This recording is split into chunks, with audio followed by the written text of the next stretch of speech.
Hey yo.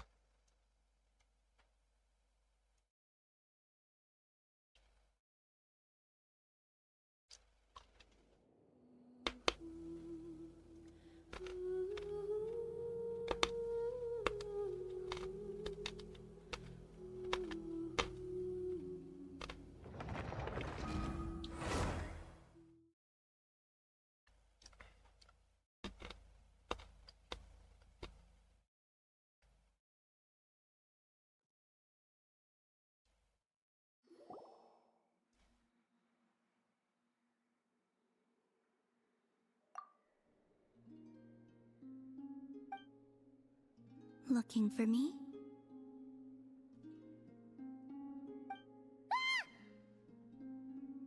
After sensing your arrival, I wanted to see how close I could get to you from behind. Because you had nothing better to do? Or... Is that how it seems? No different than when I was with the Fatui then. There was never much for me to do. The Tsaritsa only sought the power of the moon goddesses. I was never dispatched to see Xenosis or anything like that. Take walks, watch the moon, sometimes sing. But I came to do that last one less and less after Sandrone forbade it. She didn't like your singing? No, she praised it actually. But I had only recently joined the Fatui then, and she said my singing set the others on edge. Because, for those not in the know, it seemed like I was about to use some sort of power. Oh, huh. Paimon can sort of understand that. Oh, and there was another reason. She said she did most of her research at night, so if I sang during the day, it would disturb her attempts to catch up on sleep.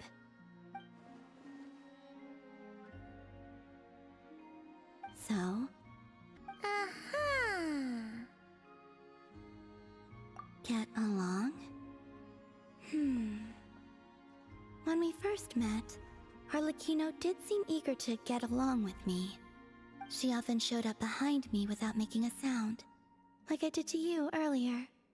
She said it was an attempt to test me, I believe. I too attempted to join in on the game, but she always managed to spot me before I even got close. Eventually, I resorted to using Kuvaki and managed to give her quite a scare from behind. But she never played that game with me again after Oh, that. come on. Yeah. Paimon doubts that was a game to the knave at all.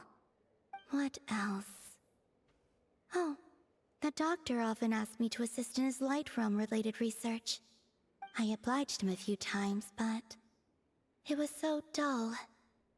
Use Kuvaki to strike this. Use Kuvaki to control that. I stopped going after a while. Yes, even though I've run away from home, I do have some fond memories of it all the same. Arlecchino and Sandrone treated me quite well, along with...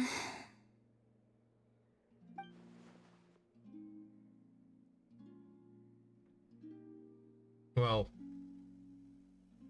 that girl probably.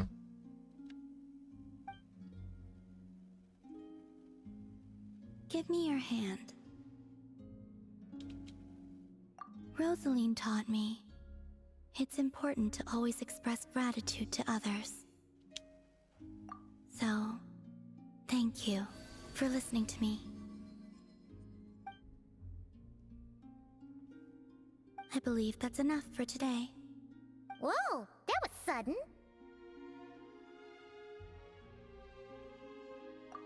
Yeah, guess you're right. Well, let's not bother her then.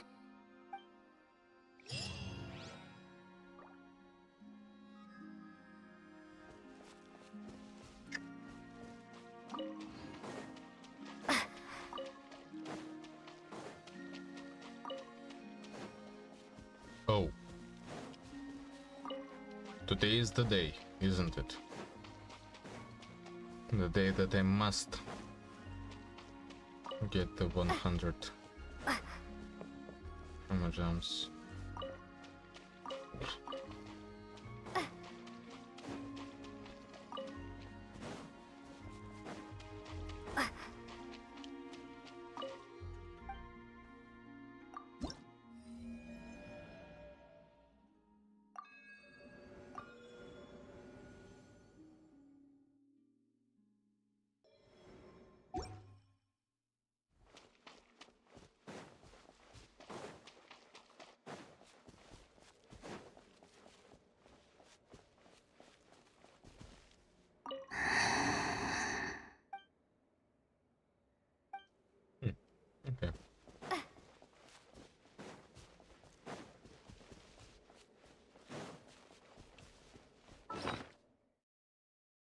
As you wish.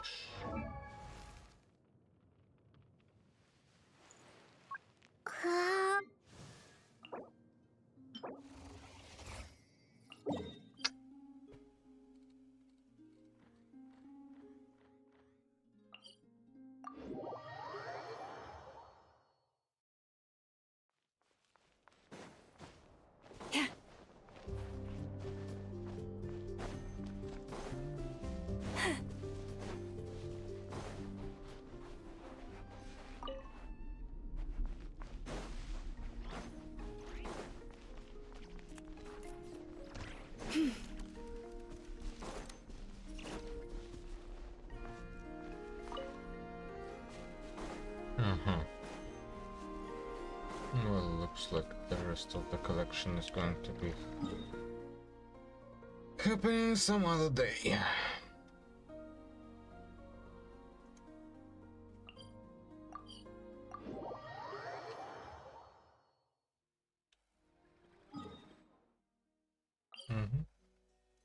No, I can still do it tomorrow.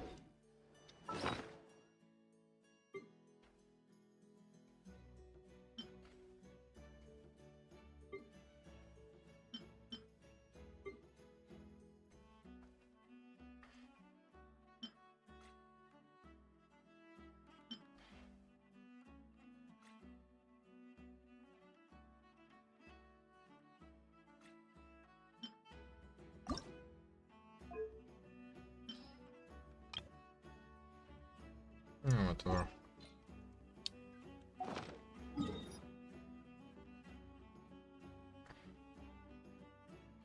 Let's go in here and do it. Oh, at least once. No, to do it at least once. And to do you want to know what.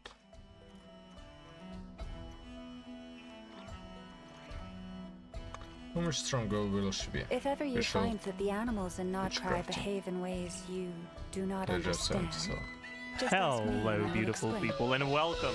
Hi, to the third video in the series of witchcrafting videos, looking at all the Hexen Circle character buffs. Today we're talking about Fischl. Fischl did not need buffs. Sure, she's getting more and more competition in a lot of her roles, namely Inefa and the Taser teams recently, but she's not a character that was, like, bad. She's not a character that needed to get propped up the same way that a character like Klee, for example.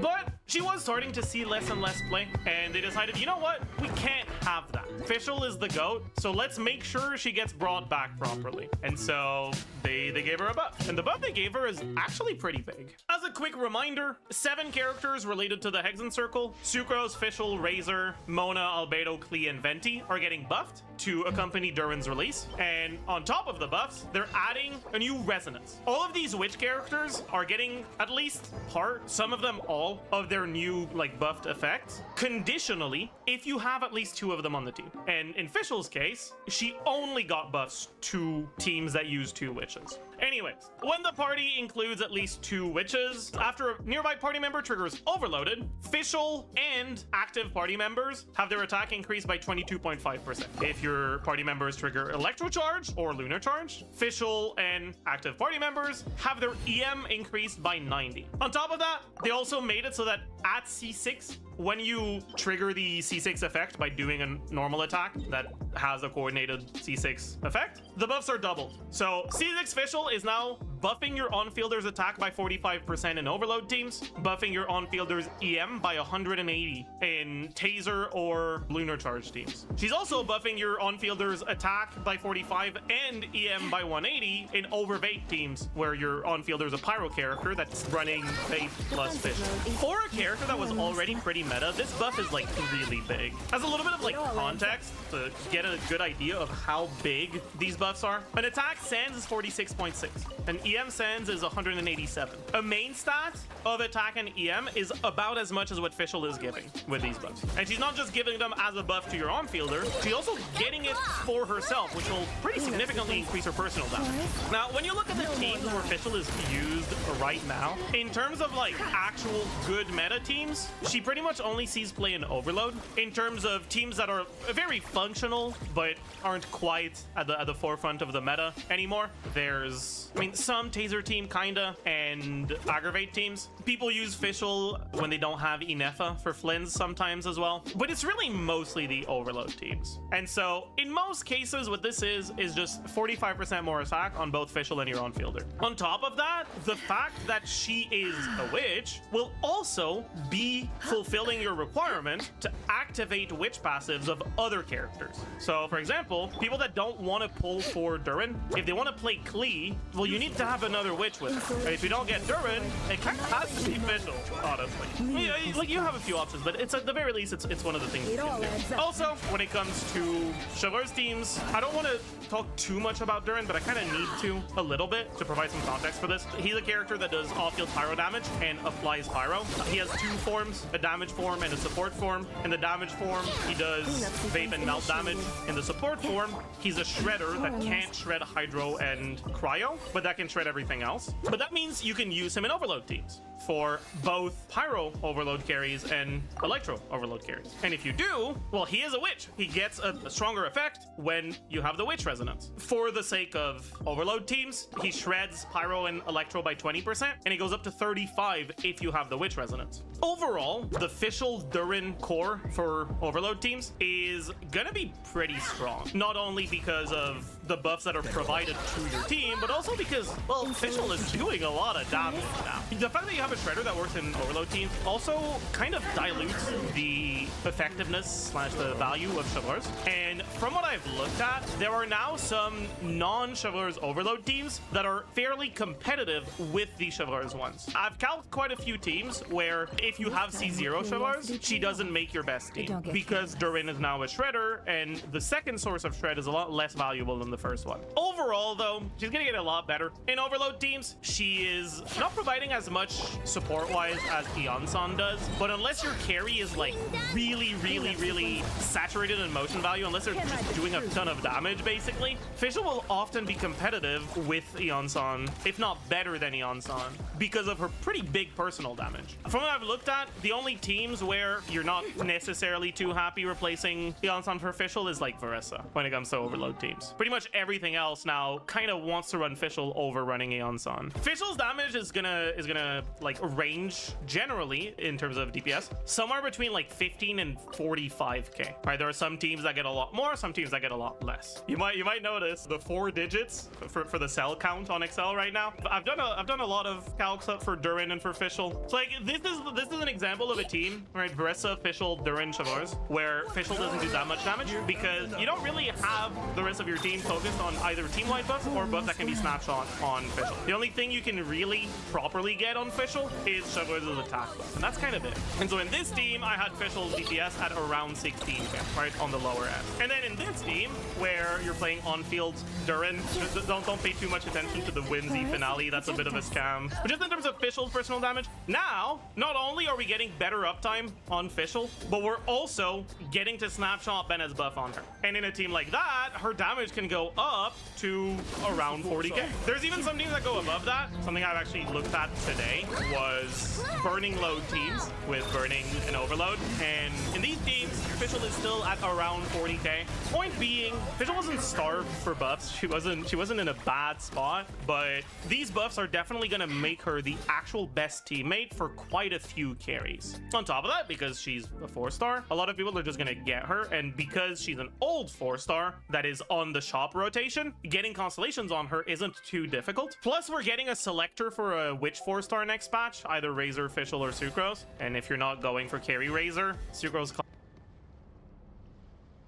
cons don't really matter, so no reason not to go for Fischl unless you just already have her at C6. Now, the most like unfortunate thing about Fischl, I think, is that a lot of her power will only manifest if you go for Durin. Now, when you look at the other characters that are getting buffed in the witch buffs, there's Razor, and I guess if you play Razor carry and you don't want to go for Durin, Fischl will be nice. But as much as Razor will now be a pretty solid character, he's still not Maoika, he's still not Skirk, he's still not Veressa, so the only people people that are actually going to play it or people that like him enough to do it. And if you look at the rest, Mona, there's not that many teams where you're going to want to do Mona official because Mona isn't enough Hydro for Overbait, so it's going to tend to just be a little difficult to get much value out of the official buffs with Mona. Albedo official is like fine, they're both off-field damage dealers, but because they scale with different stats, it might be difficult to justify putting both of them on your team, on a like cohesive team. It'll work, but it'll be whatever. Lee will like Fischl quite a bit, that's nice, but kind of a similar thing to Razor. She doesn't quite get strong enough to be a character that you should go for, unless she's just a character you like or enjoy playing. And then it's kind of a similar thing for Venti. I'd say outside of Durin teams, the only teams where the Fischl buffs will actually matter in a pretty noticeable way are going to be for people that don't have Inefa for Flins, because you'll be able to do Fischl Sucrose and get your buffs. Now, unfortunately, Fischl Sucrose means you need Ino as your last slot for Flins. So one, you're forced to play Ino, which is not fun. And two, Fischl isn't a healer, Sucrose isn't a healer, Ino isn't a healer. So your Flins is going to die a lot, unless you're paying a lot of attention. On the same patch, they're releasing Yahoda, who's a character who's like, not necessarily as good as Sucrose, but not that far behind, and in some cases better than Sucrose for Flint's teams, and who is a healer and is not Cry. But the thing is, if you're using Yahoda, you can't really use Fischl anymore unless you're doing Fischl Mona, but I'm not too convinced about that one. It'll work, but it's not necessarily going to be a major upgrade. But yeah, all in all, I'm pretty excited about the Fischl buffs. I do still play Fischl fairly often. Pretty much whenever I play Arlecchino in an Overload team, Fischl is my default go-to character, and that's just going to happen even more. There's honestly not that much to say about the Fischl buffs compared to some of the other characters, because she is currently fairly meta, and she will, with the buffs, be just a bit more meta, but it doesn't really open up any new archetypes. It just makes things a bit better. Yai fans, don't cry. Maybe your turn will come. Maybe we get Inazuma buffs in 2031. All right, just keep your fingers crossed. Yeah, that'll be it for this one. As usual, hope you enjoyed. Hope you learned a thing or two, and I'll see you guys in the next one. Bye, YouTube.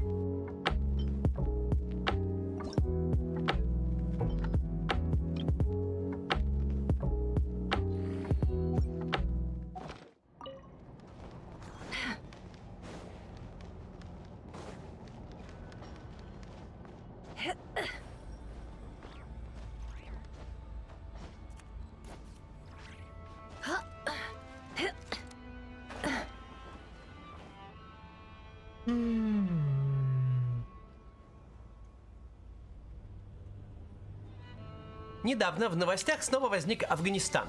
Его армия начала бои с пакистанскими солдатами на границе стран. Погибли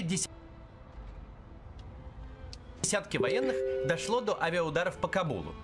Афганистан утверждает, это была некая операция возмездия. Пакистан же говорит, что виноваты афганские власти. На самом конфликте мы подробно останавливаться не будем, но используем события как повод поговорить про эти самые афганские власти. А власти сейчас это Талибан, который 20 лет был простой группировкой из террористов и повстанцев, а в 2021 году получил полную власть в стране и строит там теперь Исламский Эмират. Сегодня обсудим, как идут дела с национальным строительством, как вообще живется людям при власти Талибана, и проследим тенденцию, чтобы попытаться понять, что у них впереди – светлое будущее или очередной крах.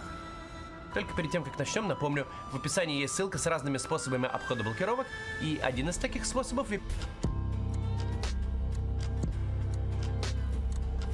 Талибан появился в 90-х во время гражданской войны в Афганистане. У самой войны долгая история. Если вкратце, в 78-м появилась Социалистическая Демократическая Республика Афганистан, государство-сателлит СССР.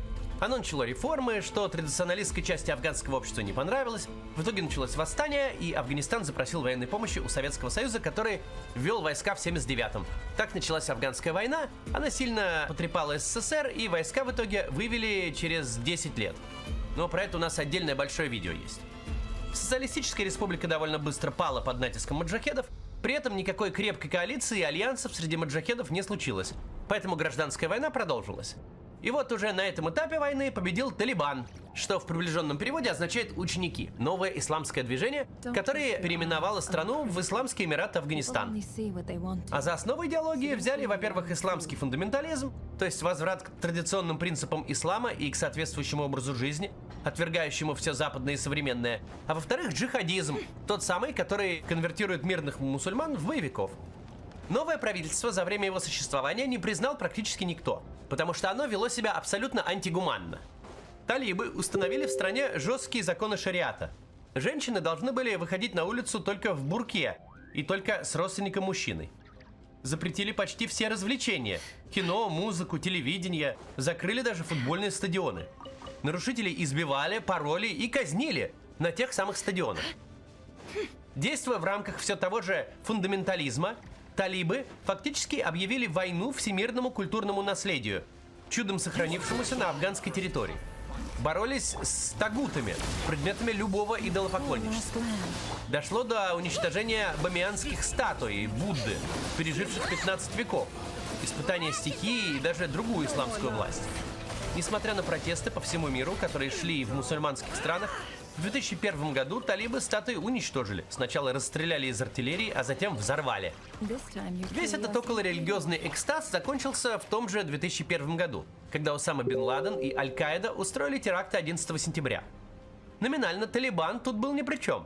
Самолеты на здание направил не он. Но с Аль-Каидой у талибов отношения были вполне дружественные. А самое главное, бен Ладен при поддержке Талибана скрывался именно в Афганистане. США потребовали выдать бен Ладена. Лидер талибов сказал, что ничего не знает ни про какого бен Ладена, идите, мол, лесом. Ну, разъяренные американцы и пошли, и за месяц дошли до Кабула. Бен Ладен, правда, успел сбежать в Пакистан. Так, Талибан был свергнут на целых 20 лет, с 2001 по 2021. О том, как в это время жилось обычным афганцам, скажем после небольшой рекламы. Посмотрите, пожалуйста. Если вы эмигрировали или много путешествуете и подолгу бываете за границей, то знаете, сегодня важно не просто иметь карту зарубежного банка, чтобы платить без проблем и подтверждать наличие средств на счете для получения визы. Лучше всего иметь несколько счетов в банках разных стран, потому что никогда не знаешь, где изменяется законодательство или как могут трактовать какие-нибудь новые санкции. Хорошо, что сейчас зарубежную карту можно открыть удаленно и быстро. Например, с этим поможет сервис MasterCard Bridge, который основал мой зритель Данила. Данила работает напрямую с банками, поэтому цены у него доступнее. А еще он дает гарантии. Если карту открыть не получится, например, если ситуация изменится, то деньги вернут вам в полном объеме. Также Данила помогает гражданам РФ открыть карту Казахстана. Сейчас ее можно оформить без получения ИИН. Такой возможности раньше не было, и она может заново исчезнуть. Так что успейте ей воспользоваться. Если карта Казахстана у вас уже есть, Данила поможет ее продлить на целых 5 лет и доставит вам. Сроки открытия от 1 дня. Картой можно расплачиваться где угодно, оплачивать зарубежные сервисы, ChatGPT, Spotify, Netflix, Steam. Сможете бронировать отели и авиабилеты, пользоваться Apple и Google Pay и хранить деньги на зарубежном счете в валюте, даже получать с этого проценты. Выполнять можно с российских карт, как и выводить на них. А прямо сейчас у MasterCard Bridge действует акция. Скидка 30% на открытие карты по промокоду MaximCats. Успейте открыть карту на самых выгодных условиях. Ссылка в описании. Спасибо, что смотрите рекламу. Продолжаем. Мы говорили о том, что падение талибов началось со вторжения США, которые пришли в Афганистан за укрывающимся там Усамой бен Ладеном. Так Талибан был свергнут на целых 20 лет, с 2001 по 2021. Вместо него американцы установили в стране Исламскую республику Афганистан. Жить эти 20 лет было гораздо лучше и спокойнее, если речь о правах человека. Если речь о безопасности, то было не волшебно. Ведь Талибан, пусть власти лишился, но никуда не делся. Все время, пока существовал проамериканский Афганистан, они сидели в степях и горах, постреливали в американцев и ждали своего часа. С ситуацией можно было попробовать справиться, если бы годы были потрачены на создание институтов и какой-то общей афганской идентичности. Но этого не произошло. Да, Америка прекрасно умеет воевать, и талибов выдавила в горы за 3 дня. Но вот никакого национального строительства у них не вышло. Не то чтобы кто-то еще умеет это делать быстро и фактически с нуля, но Америка не умеет точно. В итоге лояльности новому правительству у афганцев так и не появилось. Уровень коррупции как был запредельный, так и остался. Страна держалась только на присутствии американских солдат. От войны Соединенные Штаты устали. В первый срок Дональда Трампа подписали соглашение о выводе войск прямо с самим Талибаном. А при Джо Байдене, собственно, и вывели. Пришло время талибов. Все 20 лет они скрывались в горах, вяло повоевывая оттуда с контингентом США и поддерживая первобытные порядки там, где это было возможно. Продолжали, например, выдавать девочек в неравные браки. Так на весь мир прогремела история Биби Аиши. Девушку насильно выдали замуж, когда ей было всего 14 лет. Аиши смогла сбежать в 18, но была поймана и возвращена семье мужа. Те в наказание вывезли девушку в горы, где ее пытали, а затем бросили умирать. Приложив огромные усилия, Аиши добралась до отца, который помог ей скрыться. Так девушка оказалась на военной базе США, а затем на обложках уважаемых мировых изданий. Так, выжидая нужный момент, талибы просуществовали до 21 года, когда остались единственной, хоть как-то организованной группой в стране. А потому моментально въехали во все города на своих пикапах и взяли власть. Последние американские самолеты вылетали уже из захваченного Кабула. Афганцы, ориентированные на американцев и на западные ценности, тем более сотрудничавшие с ними, прекрасно понимали, что с приходом талибов страна окажется в том же хаосе, из которого чудом вырвалась 20 лет назад, ну а им самим угрожает опасность. Они умоляли американцев забрать с собой хотя бы детей, в отчаянии штурмовали самолеты США, цепляясь за шасси, и, конечно, погибали. А Талибан снова стал афганской властью и восстановил Исламский Эмират. Вернув власть в августе 2021-го, публично талибы завели шарманку о том, что они на этот раз, значит, все будут делать иначе. Они, мол, изменились, стали другими людьми, проработали все свои ошибки с психотерапевтами и многое поняли. Притеснять больше никого не будут, права женщин не тронут, будут сплошные толерантность, гармония и удвоение ВВП. Если вы хоть немного следите за международными новостями, то знаете, все это оказалось просто беспримесным звездежом. В первую очередь достается от талибов, естественно, все тем же женщинам. Спустя всего месяц после падения Кабула Талибан выкатил новый состав Кабинета министров. Существовавшее при Исламской Республике Министерство по делам женщин закрыли. Вместо него открыли Министерство дремучести. Официально Министерство продвижения добродетели и предотвращения пороков. Ну а чтобы ни у кого никаких иллюзий не осталось, офисы сделали как раз в бывшем Министерстве по делам женщин. Что происходит в Афганистане, мы знаем по тревожным отчетам ООН и репортажам журналистов, которые работают в стране после прихода Талибана. Итак, внимание, список того, что женщинам делать в Афганистане теперь нельзя. Нельзя учиться. Талибы сначала сделали в университетах раздельные группы для мужчин и женщин, а потом вообще женщин выгнали. А сейчас закрыли для девочек даже школы. Нельзя иметь бизнес. Боевики закрывают кафе и магазины, которые принадлежат женщинам. Работать тоже нельзя. Женщин оставили только в медицине, потому что мужчинам-врачам запрещено смотреть на тела девушек.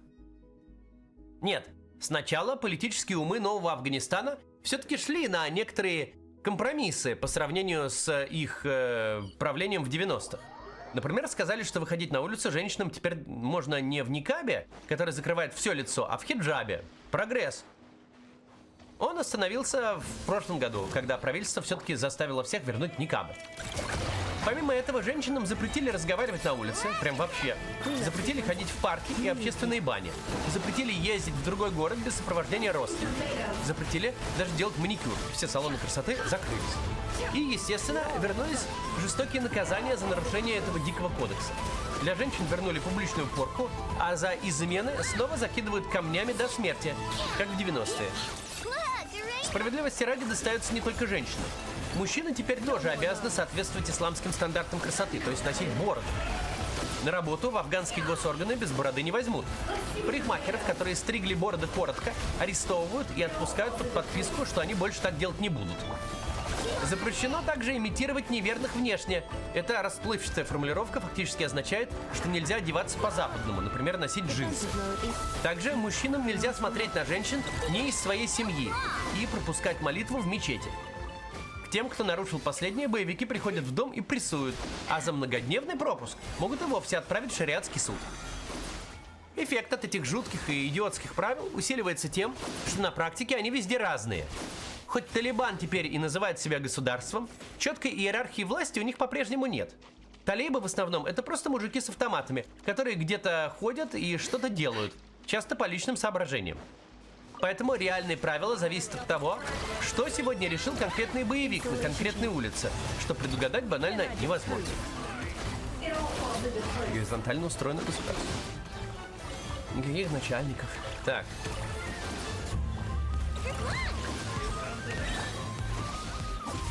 Теперь попробуем поговорить о том, что же ждет Афганистан и, соответственно, Талибан в будущем. Хорошего особо мало там на горизонте. Вспомним те же столкновения с Пакистаном. Пакистан не любит Афганистан за то, что они поддерживают пакистанский Талибан, который прям так и называется – пакистанский Талибан. Эти ребята хотят и в Пакистане шариат ввести, и автономию для племенных регионов на границе с Афганистаном на сдачу забрать. Когда Афганская республика пала в 2021 году, власти Пакистана надеялись, что местные талибы уедут из страны к своим боевым товарищам. Этого не произошло, и террористические атаки внутри Пакистана продолжились. Отсюда и конфликт. Сейчас стороны объявили перемирие, но никакие корневые проблемы решены не были. В случае, если стычки перерастут в реальное столкновение, то прям победившего в нем, скорее всего, не будет. Да, у Пакистана огромная армия и довольно крупная экономика, а у талибов даже ВВС нет, и с деньгами все нехорошо. Но им не привыкать в любой непонятной ситуации отползать в горы. Пакистанцы и сами воевать не особо хотят, потери будут большими, силы нужно хранить для противостояния с Индией. Да и заниматься оккупацией себе дороже, насмотрелись уже на чужие потуги. Другая крупная проблема Талибана – беженцы. Но талибов волнуют беженцы не внутри страны, а снаружи. За десятилетия войн миллионы афганцев нашли убежище в соседних странах.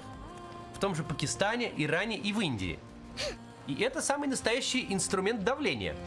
Как Пакистан, так и Иран постоянно угрожают вернуть афганских беженцев домой. В обеих странах угрозы частично уже осуществились. Многих депортировали на родину. А что делать с этими людьми, Талибан не знает. Экономика в разрухе, денег нет, рабочих мест для возвращающихся беженцев тоже. Если Пакистан, который по вышеописанным причинам всегда рад насолить талибам, отправит домой вообще всех, в стране наступит гуманитарный кризис. А никаких экспертов-экономистов и специалистов по беженцам в афганском руководстве, как вы, наверное, уже догадались, нет. Вместо них там заседают другие люди. Они придумывают новые правила жизни, прикрываясь трактовками Корана. Как восстанавливать страну и принимать граждан домой, не волнует примерно никого. Еще одна проблема – это, кто бы мог подумать, исламский терроризм. Да-да, Талибану противостоят другие религиозные экстремисты. Такая там жизнь. Где два исламиста, там три мнения. И потом еще и стрелять начинают. Серьезные враги талибов обитают прямо в Афганистане. Это исламское государство, а точнее его местное отделение – Вилаят Хорасан. Игиловцы в своем стиле хотят образования всемирного халифата с еще более пещерными традициями. Для них Талибан – это как для нас с вами примерно партия «Новые люди». Фейки и позеры, которые на самом деле не верят ни в какие принципы ислама. Стычки с игиловцами у Талибана продолжаются до сих пор. Но как американцы не смогли победить Талибан, так и талибы не могут избавиться от ИГИЛа. Политический Талибан от остального мира отрезан. Дипломатического признания у него нет. В посольствах Афганистана за рубежом работают сторонники Старой Республики. И в ООН Талибан тоже не пускают. Сами талибы, конечно, хотели бы легитимизации, но мир прекрасно видит, что происходит внутри страны, какая ситуация с правами человека и что нет никаких перспектив на реформы. Признать Талибан правительством Афганистана значит заявить, что притеснять женщин нормально, причем заявить так, чтобы дошло до каждого людоеда. Все-таки есть одно исключение. Одна страна дипломатически признала Талибан. Угадайте, какая? Российская Федерация, конечно. Талибы даже приезжали в Москву на переговоры в Министерство иностранных дел. Сам Путин заявлял, что талибы – союзники в деле борьбы с терроризмом. И это пока Талибан сам официально оставался в российском списке террористов. Впрочем, данное недоразумение наконец-то исправили. Буквально этой весной Верховный суд вычеркнул талибов из списка террористических организаций. Теперь все в порядке. Что с Афганистаном будет дальше? С одной стороны, ситуация в стране тяжелая. Дипломатического признания скорее ждать не стоит. В 90-х правительство Талибана получило его всего от нескольких стран, и то со скрипом. Экономике плохо, беженцы продолжают возвращаться, а международной помощи стало сильно меньше. В том числе из-за деятельности Илона Маска. Закрытое теперь агентство USAID поставляло помощь в Афганистан даже после того, как американцы оттуда ушли. Но при этом власти талибов мало что угрожает. Серьезных оппонентов внутри страны у них нет. Да, есть игиловцы, но пока нет никаких намеков на то, что они будут всерьез воевать. Афганистан – кладбище империй. Те легко занимали его территорию, но в итоге надрывались, наводя на ней порядок. А потому сейчас никто этим заниматься не будет. Во-первых, незачем. Во-вторых, 10 лет СССР и 20 лет США в Афганистане показали. Дело это абсолютно неблагодарное и во многом бессмысленное. Что ж тут остается? Пожелать удачи Афганистану. До завтра. Defensive mode engaged. Accelerating.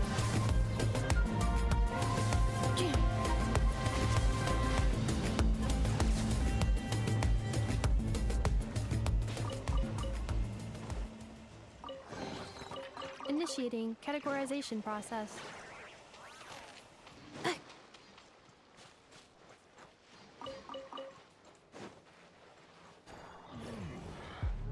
I'm not interested. Accelerating.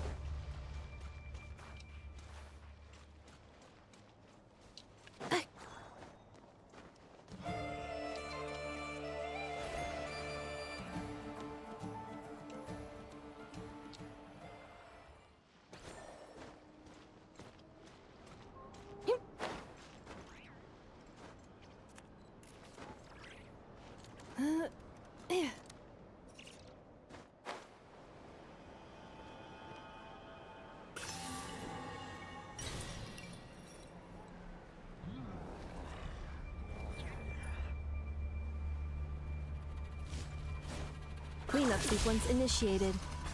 But I'm not interested. Accelerating. Okay. Okay.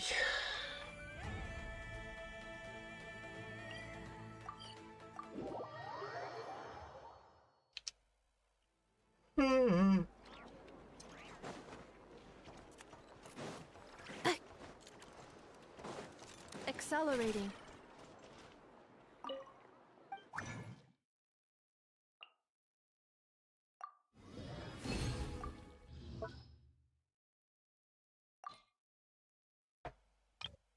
Mhm.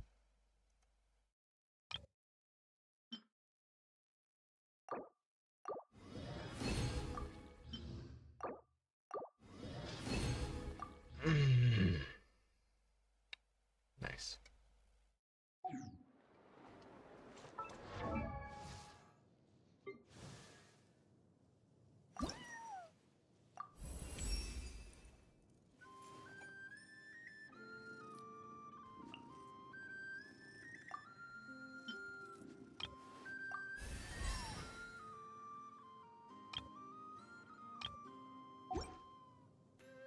It's all going to be fine.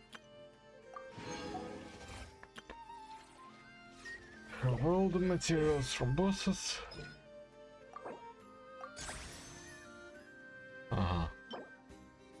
Of course.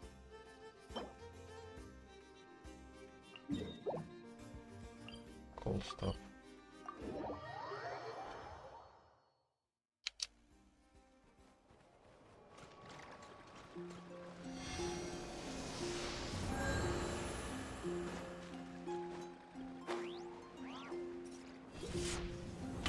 Use of force authorized.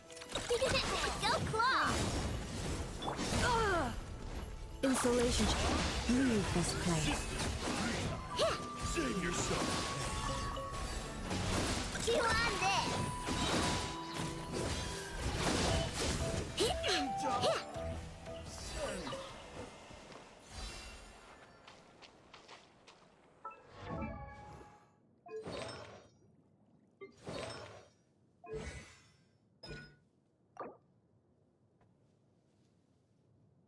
Mm-hmm.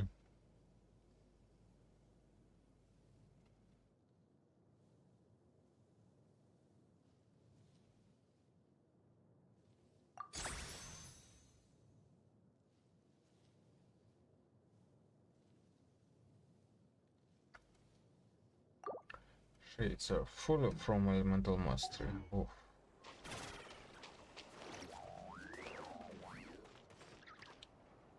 That's... Oof.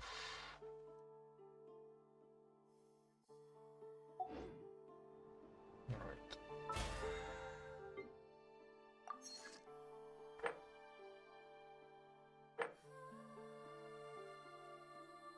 Alright. What else?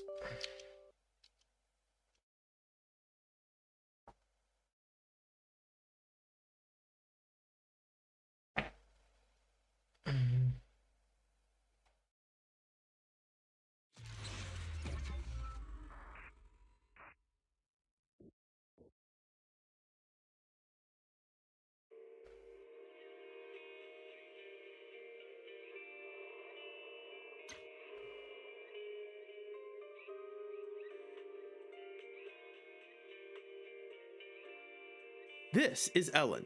Ellen was the very first limited agent sold in Zenless Zone Zero, and on a relative scale, she was also one of the most annoying agents to use. Fast forward to now, this is Ellen. Ellen is a very enjoyable agent to use.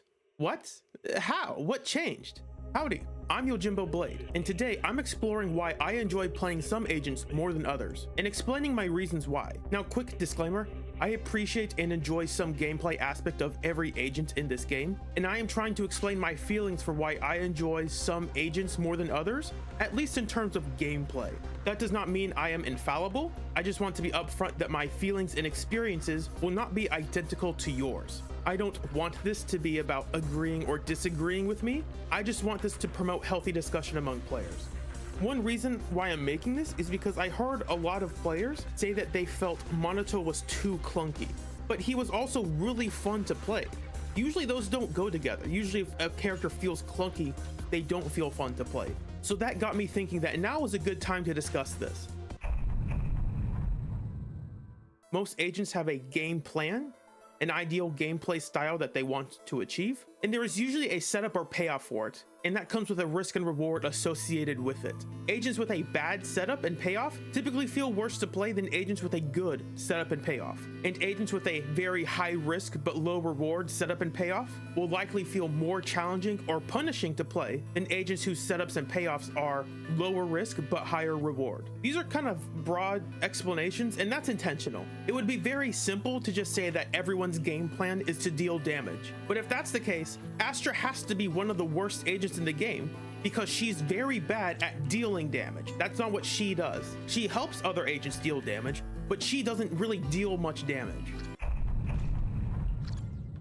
For my first example, I wanted to pick on Ellen because she's the first agent that was changed substantially for the better, and not just because of her damage. Ellen's game plan is to deal a lot of ice damage, and her setup requires her to do charged dash attacks, and her payoff is enhanced basic attacks. Or her dash, yeah, I know her dash attack, thank you. If you watched my tier list video, you heard me talk about this, but very briefly. On release, Ellen had a decent setup and payoff, partly because the speed of the game was much slower. By around 1.4, newer enemies and bosses were much more aggressive than they used to be, and as a result, Ellen's game plan was much weaker just by its very nature. Ellen's dodge counter has the second lowest damage multiplier in the entire game, only beating out Astra. To counter this, Ellen's charged dash attack had iframes and had anti-interrupt on her charging, and she could charge her dash attack much quicker after a perfect dodge. So instead of doing a dodge counter, you'll just charge up your dash attack, right? Sounds good. That was actually bad. See, Ellen's dash attack only had anti-interrupt if you were charging it by holding basic.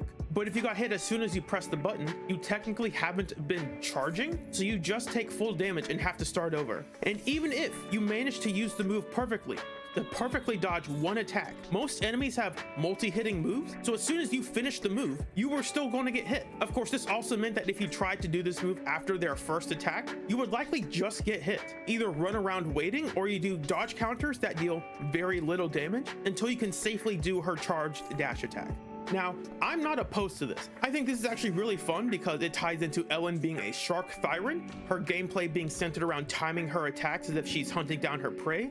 I think that's pretty cool. It's like she was on a roaming hunt before she could, I don't know, Arctic ambush? Nah, that sounds silly. Anyway, the setup for her game plan is medium high risk, low reward. And part of the reason why it is because of the accessibility and commitment of her setup. By commitment, I mean that Ellen really doesn't have any other options she can do, and characters with high commitment are more likely to feel clunky. While in roaming hunt, she can dodge counter, she can dash attack, and she can EX. Dodge counter is safe, but it's pretty weak, although it does get you behind enemies, as long as they aren't too big. Her dash attack gives her one flash freeze charge, but that's unsafe. The charge version takes longer, but gives 3 flash freeze charges with some more safety. But because it takes longer, it's not really that much safer unless you're doing it right after a perfect dodge. And even then, it's still not safe because you'll still get hit. And that's just weird. EX is completely safe and gives 1 flash freeze charge, but it costs energy, so you can't rely on this the whole time. This is all really fun and engaging. I really enjoy this. Now, you wish the reward for this setup was a bit better, If only she had a way to get, I don't know, 6 flash freeze charges, because that's how many she can hold, instead of just 3. Or maybe just buff her regular dash attack from 1 charge to 3. Nah, that's ridiculous. They wouldn't do that.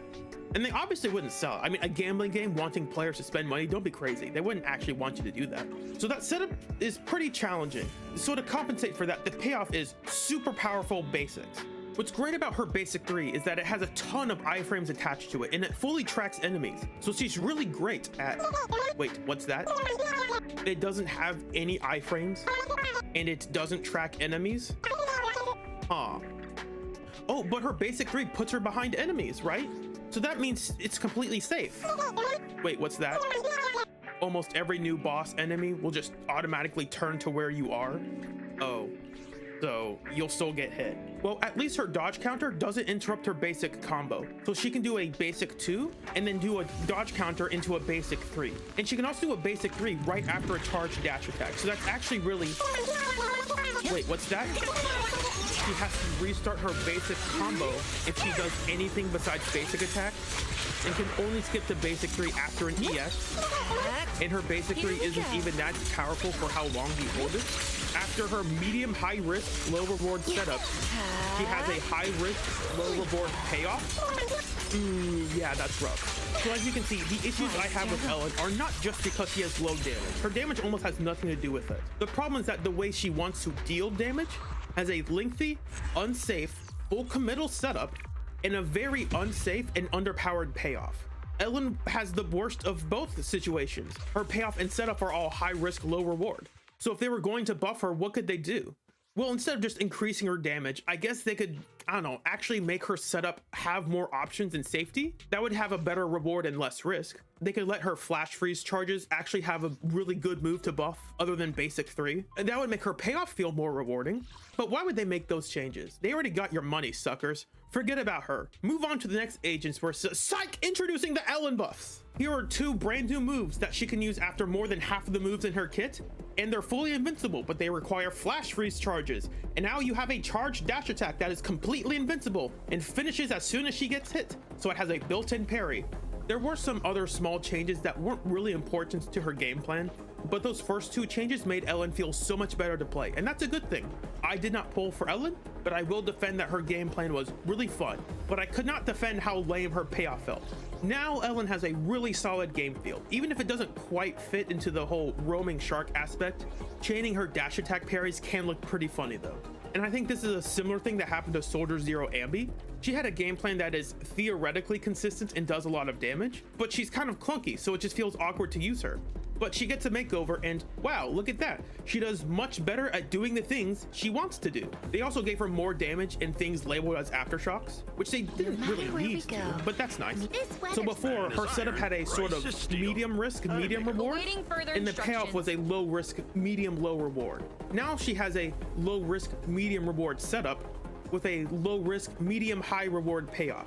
Compare this to Haramasa, who has so many challenges to overcome in his gameplay and skill execution while being very team reliant, that I would say he has a very high risk, medium reward setup with a very high risk, medium reward payoff. Now, all of this is to say that there are some agents that I enjoy playing more than others. And this is because I find their game plan more enjoyable. While I might find Soldier Zero Ambi's game plan a bit too simple, Haramasa's game plan might be a bit too punishing. And this is a good thing. Not every agent should be simple to play, and not every agent should be challenging. Very briefly on Miyabi, depending on how you want to play her, she can have a low risk, medium high reward setup and payoff, or she can have a medium risk, very high reward setup and payoff. It all depends on how you want to optimize her in different teams. Now, on to Monato, the one who started this conversation off. But before I get there, this video is sponsored by I Love My PC, and the rest of the names that you see on screen. Thank you guys so much. If you would like to become a sponsor, just become a member of the channel. It's that simple. And if that's not something you really feel like doing, totally fine. Just leaving a like and a comment is enough. Subscribe if you feel like it, and if you want others to see this, share this with them.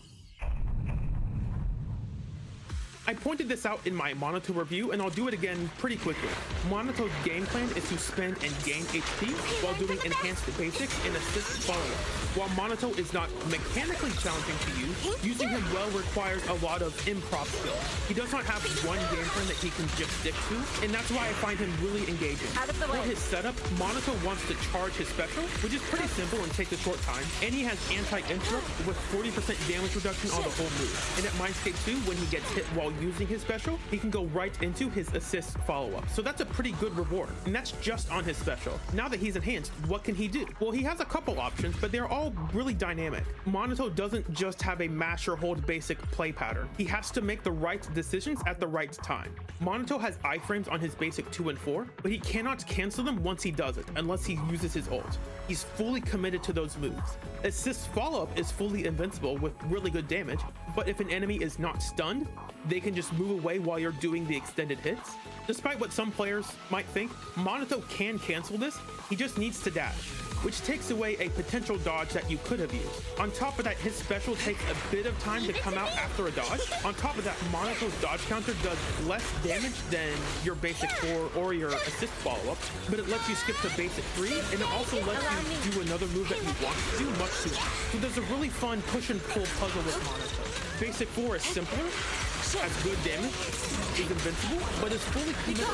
Special into assist follow-up is a bit more challenging to land, is mostly committal, but offers really good damage. Dodge is the safest out of all of these and allows you to use whatever move you want next. You can use a dodge counter, which deals the least damage and is non-committal, but lets you skip to basic 3, or maybe you hold special in hopes that you will be hit while charging it to use an assist follow-up.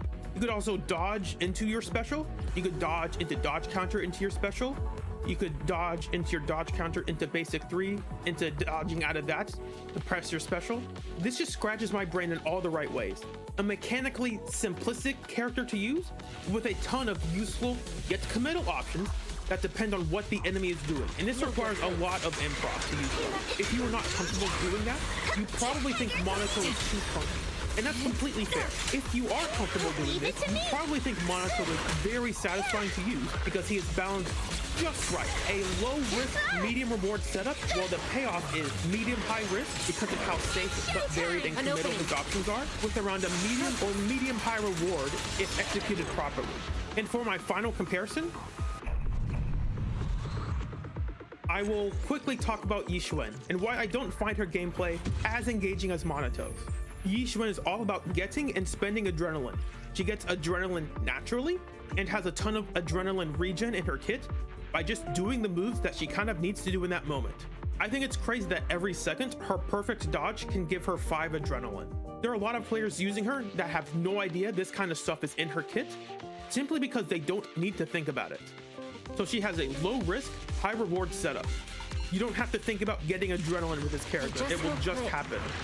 And then, all of the moves that use adrenaline have a really long and wide range, are fully invincible, can be used at any time, and can be canceled very quickly if you want to stop using it. The second ultimate you get from using adrenaline also has a wide range and is fully invincible. And then the Auric Ink Point is the exact same, except you can combo it into other moves and it also restores adrenaline. That's a very low risk, high reward payoff. And before anyone wants to tell me, yes, I know, she has some cool neat tricks with like shortcutting her animations or whatnot, but none of that has a meaningful change on her damage output. And a quick disclaimer, Yixuan is a well-designed agent for their target audience. I like that she is simpler to play and has some flashy cool moves. She is definitely an agent designed to help onboard new players in 2.0. The gambling game devs will not release a Void Hunter Superceller agent that is too challenging to play because they want players of all skill levels to be able to easily pick up and use them without a ton of effort required. Again, this is not a complaint. This is just an observation of game design. Just because I do not feel excited using Yixuan as much as others does not mean that her gameplay is objectively bad or something. It just doesn't suit my tastes. Yeah, that's about it. That's the video. I don't know if I want to make...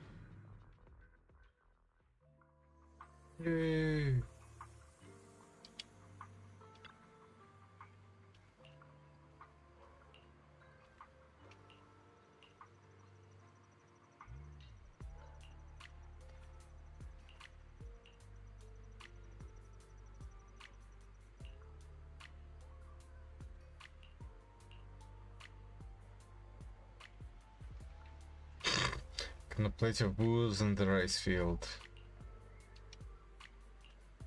Mm-hmm.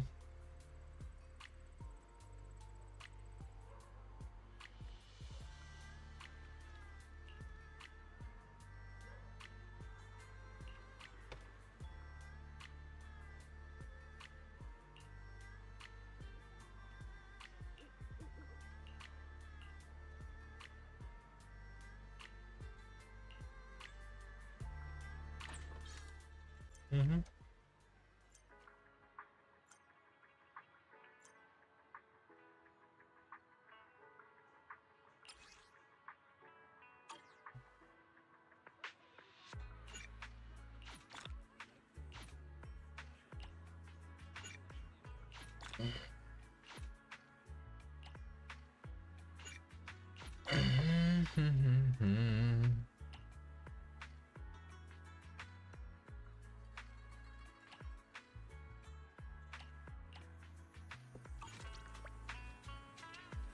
Yeah, Mr. Krabs.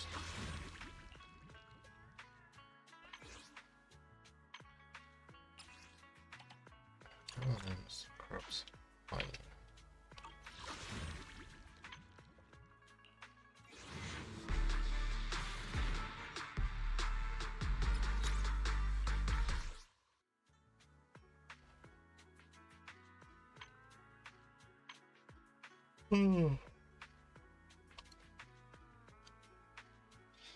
I wonder if that was even a good idea to spend anything here.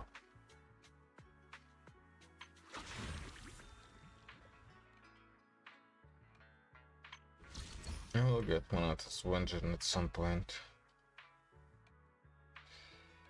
Got more.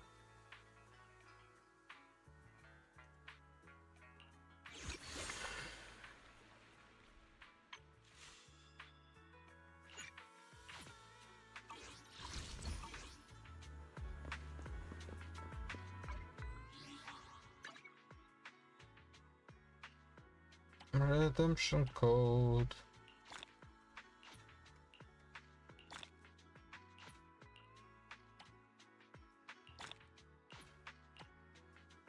The survey later.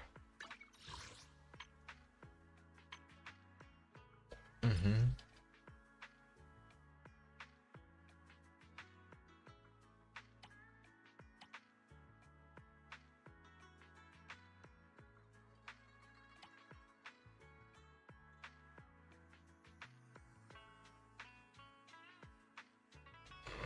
Okay, so just fail at it. Get 5 chromes.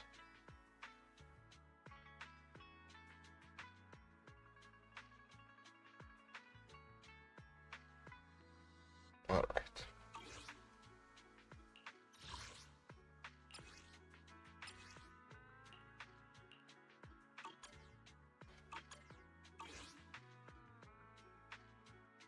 All right.